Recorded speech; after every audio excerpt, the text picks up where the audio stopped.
This homemade peanut butter is ready in only 10 to 15 minutes.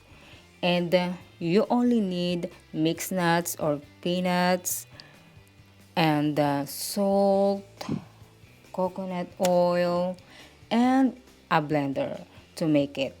It's the healthiest peanut or mixed nut butter you can spread with your favorite bread.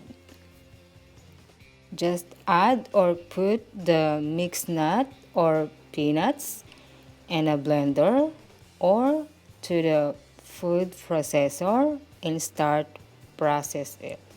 It will start off crumbly and then will gradually become clumps and start to stick to the sides. Stop the machine, scrape down the sides and then start up again until you get the consistency that you really want.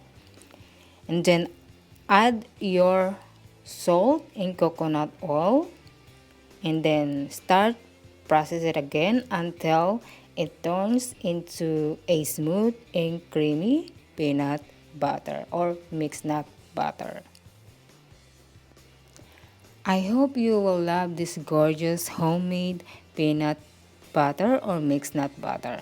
It is creamy, wholesome, salty with a hint of sweet, spreadable, very spreadable. Enjoy it and spread with your favorite bread or crackers in your smoothies or even your oatmeal or just spoon right out of the jar.